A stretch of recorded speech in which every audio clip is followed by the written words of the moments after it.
The city whispered her name with equal parts fear and respect. She was the heiress of a dynasty that had ruled its empire of shadows for decades. No deal was made without her blessing, no betrayal survived her retaliation. Men twice her age bowed in silence when she entered a room. She was untouchable, her presence a blade sharpened on ruthlessness, her words the kind of truth that came with blood. She lived on the throne her father had carved out of power and cruelty, and she had improved upon it. People called her the Ice Queen of the underworld, a woman so untouchable that even her enemies feared looking her in the eye. But then there was me. I wasn't supposed to be there that night, but I made sure I was. She sat at the head of the table, dealing with men who called themselves leaders but acted like vultures. She didn't flinch, didn't raise her voice, didn't need to. With a single glance, she cut through their arrogance, reminding them that she wasn't one of them. She was above them. I could see why they feared her. But where others saw a woman who could not be touched, I saw a woman who needed someone reckless enough to try. So I did. It wasn't planned, at least not the timing. But the moment demanded it. She gave an order, final and absolute, dismissing every other voice in the room. Silence fell, heavy, suffocating, and that's when I leaned closer and let my hand brush against hers. Not a claim, not a grope, not even possession. Just touch. Light, deliberate, daring. A crack in the perfection of her distance. The room froze harder than she did. Men who would kill without hesitation stared as though I had just signed my own death warrant. Her eyes narrowed, black fire burning behind them. Her hand didn't move away, not at first. Then she ripped it back, and her voice struck like a gunshot. "If you touch me again, you're finished." The words weren't shouted across the room. They were meant for me, and only me. I could feel the weight of her power pressing against me, the invisible crown she wore, the threat backed by men, money, and more bullets than one lifetime could count. Any sane man would have apologized, begged forgiveness, crawled back into the shadow of survival. But sanity has never been my strong suit. So I smiled. Not the polite smile of someone trying to defuse danger. Not the nervous smile of a man caught overstepping. A real smile, wide and unshaken, because I'd seen something in her eyes she didn't want me to notice. For all her iron, for all her coldness, for all the empire she carried on her shoulders, there was something else. A spark. She wasn't untouchable. She was lonely. That smile was more dangerous than the touch. I knew it. She knew it, and the men in the room knew it. I was telling her without words. I wasn't afraid. That terrified her more than any rival family could. She ended the meeting quickly after that, cutting negotiations like a blade through rope, and the men scurried out as if the air itself had turned toxic. But not me. I lingered, my gaze steady, my body language clear. I wasn't here to bow. Wasn't here to be another pawn in her kingdom. "You don't understand what you've just done," she said when the room was empty. Her tone was steady, but her eyes betrayed her. There was no fear, no trembling, only fury tangled with something she hated to feel. Curiosity. "Sure I do," I answered. "I touched you, and you're still here." For a heartbeat, silence.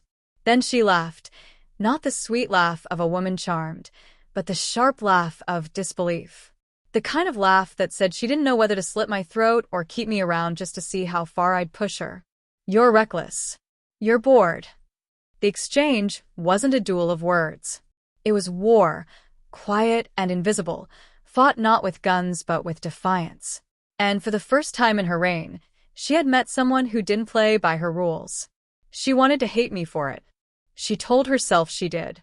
But hatred is a cousin to fascination, and fascination is just desire in disguise. The moment ended as quickly as it began. She stood, her heels clicking against marble like gunshots, her figure every inch a queen who could order my death with a whisper. I should have left then, but instead I leaned against the wall, arms crossed, still smiling, because nothing in this world drew me closer than danger. And she was danger in its purest form. The world thought she was untouchable, but I had touched her once, and I would do it again. I found her everywhere I wasn't supposed to. She had walls built from fear and power, yet somehow I slipped past them. Every time she turned, I was there, watching, smiling, testing boundaries. She hated it. I could see it in the quick tightening of her jaw, the glare that could freeze fire. Every warning she threw at me, every icy word, only fueled the fire I carried inside. She was used to control. Everything she touched, everyone she commanded, bent to her will. But me? I didn't bend. I leaned. I pushed.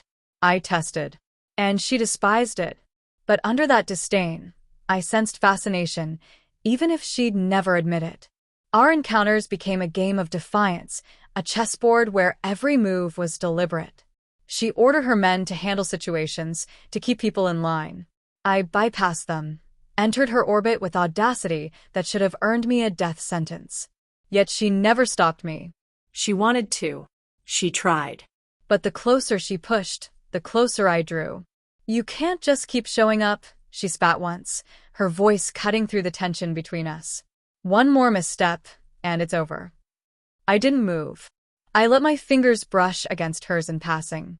Light, fleeting, deliberate. Not enough to provoke the world, enough to provoke her. Her hand jerked away, her eyes black as storms. "You're testing me," she said. Her words weren't a threat. They were a confession. Testing what? I asked. You? Or yourself?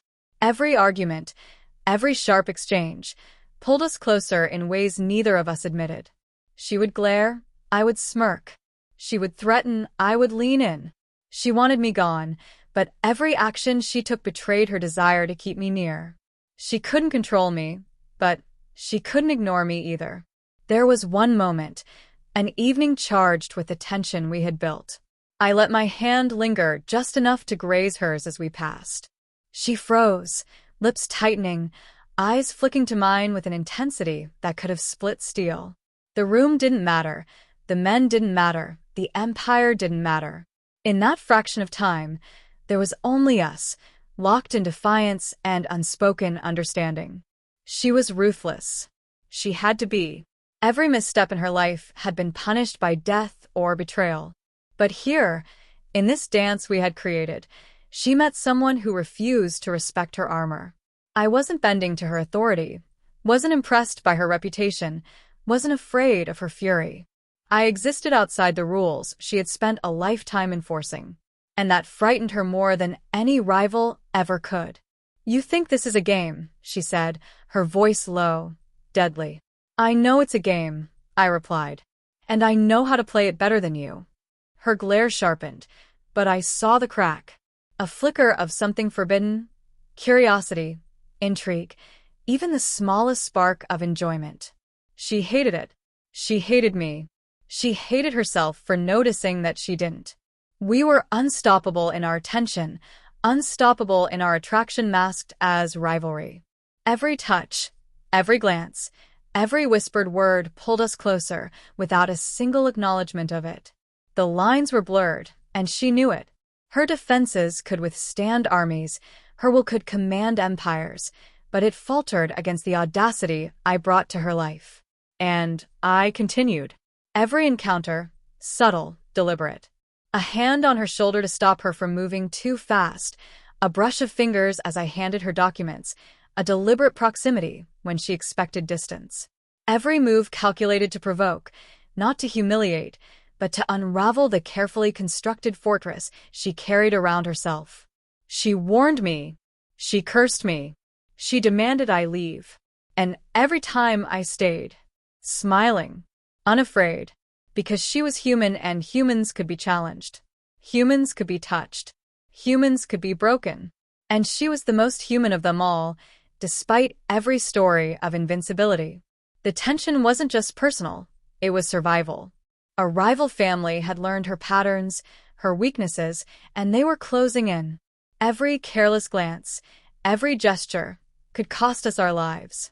And yet, amidst danger, we thrived. Because in danger, her true self showed. Fierce, vulnerable, brilliant.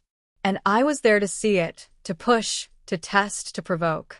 "You're impossible," she hissed during a moment when the world tried to crush us both. And you're irresistible, I replied.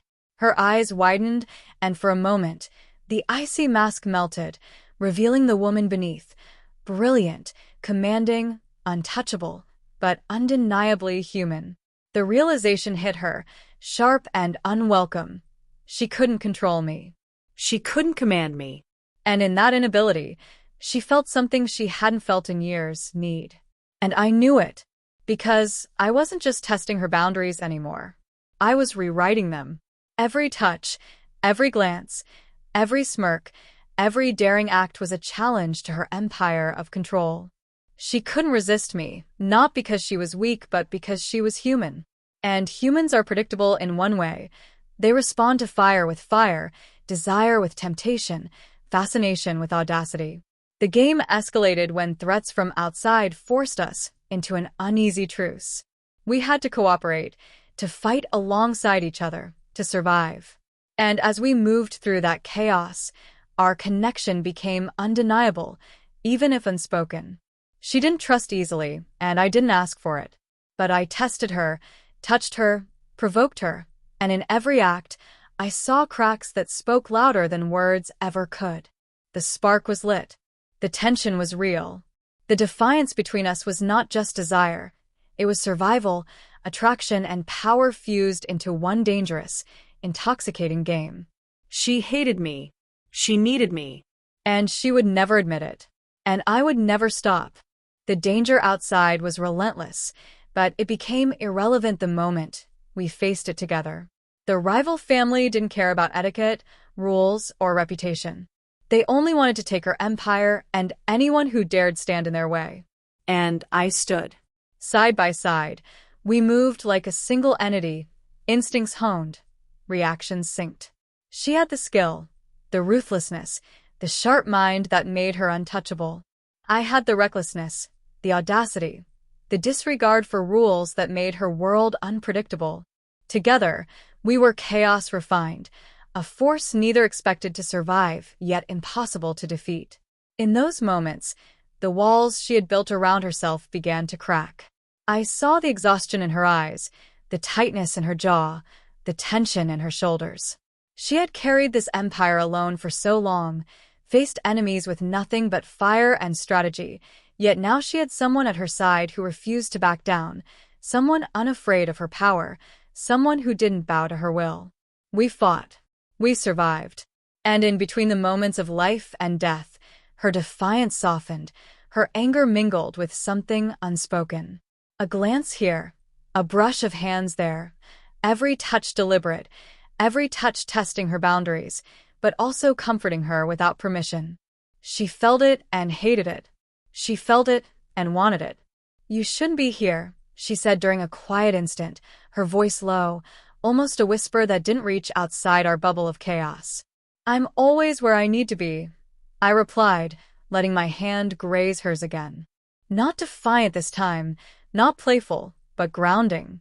Safe in a world that was anything but safe. She froze.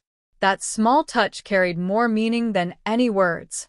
It was a test, a promise, a reassurance.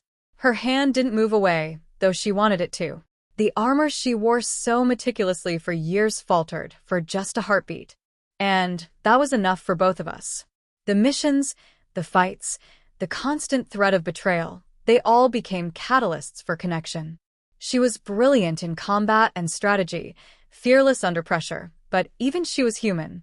She saved me once, I saved her twice, and every time we did, a bond formed stronger than any rule, sharper than any blade. We trusted each other without acknowledging it, protected each other without promises, touched each other without confession. I saw her vulnerability in fleeting moments, a pause before she made a critical decision, a flash of fear she quickly masked, the subtle tremor in her hands when the weight of her empire pressed too hard. She didn't allow anyone to see it, but I did. And seeing her, understanding her, didn't make her weaker, it made her more alive. "You think you understand me," she said after a narrow escape, her voice laced with frustration and something closer to admiration, though she would never admit it aloud. "I don't think," I said. "I know. You're human, and humans can be reached." The truth hung between us, unspoken yet undeniable. She had spent years untouchable, unreachable, and here I was, not trying to control her, not trying to own her, only showing her she didn't have to carry the weight alone. And in every glance, every touch, every daring act, she realized that control could be shared, that vulnerability didn't mean weakness. We moved through chaos together, a partnership forged in fire and risk. Her trust in me grew silently, like a flame behind ice, warming her from the inside. She didn't allow herself to acknowledge it openly, but in moments of action, in the brush of my hand, in the small defiance of standing next to me, she admitted it in every way that mattered. "You can't stay," she whispered at one point, tension threading through her voice, betraying the human need she refused to admit. "And I won't," I said. "But not because I leave. Because you need me here, and you'll know it before you'll admit it." Her eyes narrowed, conflicted, a storm beneath the surface. She wanted to push me away, wanted to assert control, wanted to maintain the untouchable image she had perfected for years. But she couldn't. Not anymore. Because I wasn't just challenging her authority. I was touching the part of her she had hidden even from herself, the part that craved connection, that craved someone willing to defy her walls, that craved fire met with fire. And so the boundary blurred. The touch became less defiant, more intentional. Less a challenge, more a promise. She didn't speak, she didn't move, but she felt it. Every brush of fingers, every shared glance, every whispered word in chaos carried meaning. She felt it and hated that she did. She felt it and wanted it even more. It wasn't romance in its conventional form. It wasn't gentle or kind. It was survival, attraction, and defiance intertwined. It was trust built in moments of fire, in the adrenaline of danger, in the vulnerability of being human while facing death together. And through it all, the most human thing of all became undeniable. She couldn't ignore me, and I wouldn't let her. By the time the immediate threats had passed, she was aware of the truth, though she refused to name it. We had survived together, fought together, protected each other, and touched in ways she had long forbidden. She knew now that I wasn't leaving, not because I was reckless, but because I understood her in ways no one else had. And she hated that she needed me, and she knew she could never truly push me away. The final threat came with no warning, no subtlety, only fire and blood. The rival family, emboldened, ruthless, relentless, descended on everything she had built. And I was there. Not behind her, not ahead, beside her. Equal in action, in purpose, in risk. She fought with the ferocity of a woman who had known power all her life, who had commanded loyalty and fear in equal measure. But she was human, and humans bleed, humans falter, humans face death even when invincible. I knew every movement, every reaction, every instinct she had honed to perfection. And I matched her. I covered her blind spots. I intercepted threats she didn't see. I moved with a precision born of audacity and defiance. Every life or death choice, every brush with death, strengthened a bond neither of us would name. Her icy control melted slightly in the heat of shared danger. Every time she glanced at me mid-fight, every time our hands brushed under fire, she acknowledged something she refused to admit. I was necessary. Not just for survival, but for understanding, for connection, for fire against fire. "You can't always save me," she said once, voice trembling with anger and fear she tried to hide.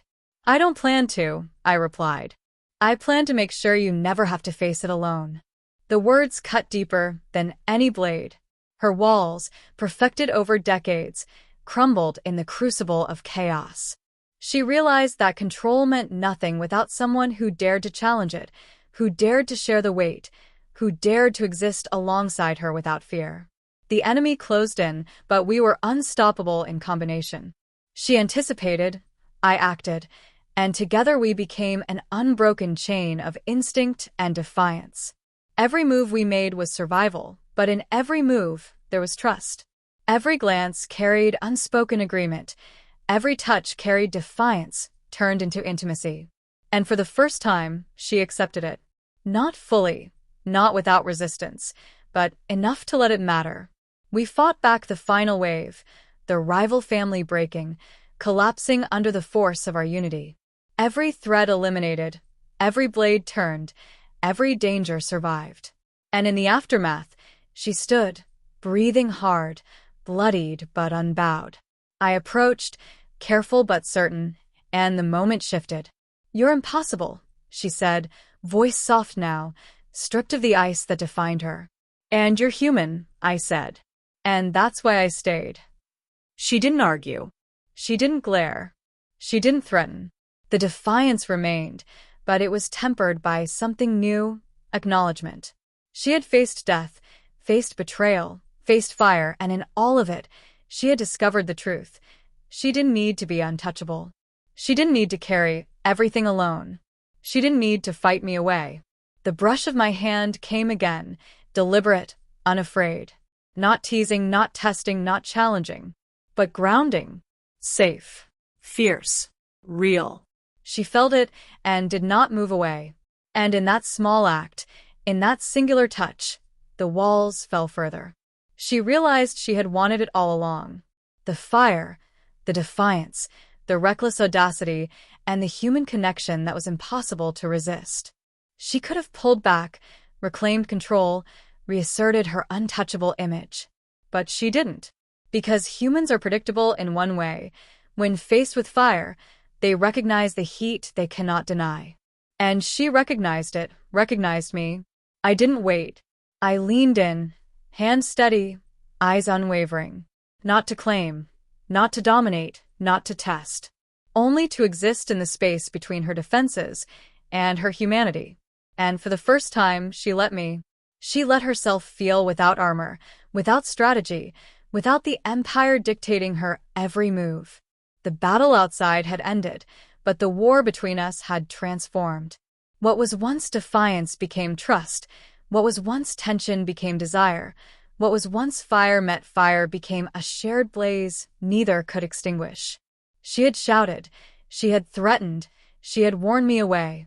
And now, she stood with me, not as queen to subject, but as human to human, fire to fire. Her gaze met mine, unguarded, honest, vulnerable. No words were needed. I touched her again, slow, deliberate, final. She didn't flinch. She didn't shout. She didn't fight. She let it happen, let it matter, let it be real. And in that simple act, we were untouchable together. Not because of fear, not because of power, not because of empire, but because of choice, courage, and shared audacity. I smiled, knowing the truth that had driven every moment of defiance and desire. She was no longer untouchable, and I was no longer defiant. We had both surrendered to fire and survived it stronger. She was human, and she had chosen me. And in her choice, she found strength, passion, and the one thing she had denied herself for decades: connection. The world could threaten, could attack, could crumble at our feet. But it didn't matter. Together, we were more than fear, more than power, more than untouchable. We were fire forged in defiance, surviving every test, thriving in every challenge, and burning brighter for it. No longer enemies. No longer just defiance. We were something stronger. Dangerous, unyielding, and undeniable. And as my hand rested against hers one final time, she didn't speak, she didn't shout, she didn't resist. She simply let it be, and in that silence, everything had changed. The game had ended. The fire remained, and we both smiled, knowing that whatever came next, we would face it together, untouchable not by fear, but by choice.